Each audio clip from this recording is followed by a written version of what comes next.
দেখে নেব বন্ধুরা 11 জুলাই আপনাদের দিন কেমন যেতে চলেছে। র্যান্ডমলি কার্ড চুজ করব আমি। 8 of Wands,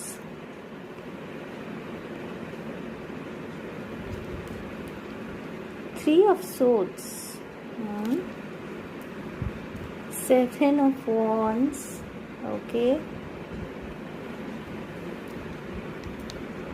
Ace of Wands, প্রচুর ফায়ারি এনার্জি, এরিজ, লিও, সেজিটেরিয়াস এবং দ্য ম্যাজিশিয়ান কার্ড এসছে। বন্ধুরা, আপনারা যারা প্রেমে আঘাত পেয়েছেন, প্রেমে কষ্ট পেয়েছেন, কোনো সম্পর্ক ভেঙে গেছে বা ভেঙে যাচ্ছে বলে মনে হচ্ছে, এই দিন কিন্তু আপনার পুরনো প্রেমিক বা প্রেমিকা আপনার সাথে যোগাযোগ করতে পারে, ঠিক আছে, আপনার সাথে কন্ট্যাক্ট তারাও করতে পারে, কারণ আপনি যেরকম প্রচণ্ড কষ্ট ফিল করছেন না সেই মানুষটির জন্যে, সেই মানুষটিও কিন্তু আপনার জন্য ভীষণ রকমের দুঃখ কষ্ট ফিল করছেন এবং সেই কারণেই না ইনি এই দিনটি বেছে নেবেন আপনার সাথে যোগাযোগ করবার জন্যে, ঠিক আছে।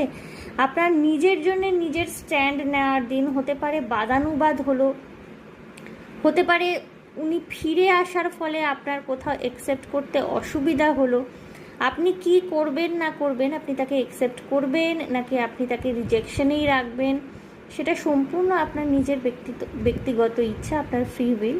বাট উনি কিন্তু একটা যোগাযোগের চেষ্টা আপনার সাথে করবেন এবং এই দিনটি কিন্তু সেই দিনটি হতে চলেছে যেদিন উনি একটা যোগাযোগের চেষ্টা আপনার সাথে করতে পারেন, ঠিক আছে।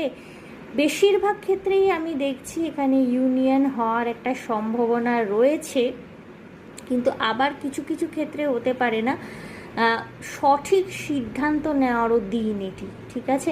আপনি সর্টেড থাকবেন, ক্ল্যারিটি থাকবে আপনার ভীষণ মাইন্ডে এবং প্রচণ্ড অ্যাকশন ওরিয়েন্টেড এনার্জিতে আপনারা দুজনেই থাকতে চলেছেন, আপনি এবং আপনার মানুষটি। কেরিয়ারের ক্ষেত্রেও কিন্তু এটি একটি বিশেষ দিন হতে চলেছে, কেরিয়ার সংক্রান্ত বিষয় কোনো রকমের গুড নিউজ আপনার জন্য আসতে চলেছে। নিজের বক্তব্য পরিষ্কারভাবে সবাইকে বলবেন, সবাইকে জানাবেন, কমিউনিকেশনের দিকটায় কিন্তু নজর দেওয়ার দিন এটি। মোটামুটি ভালো কাটতে চলেছে বন্ধুরা, সুতরাং all the best for the day.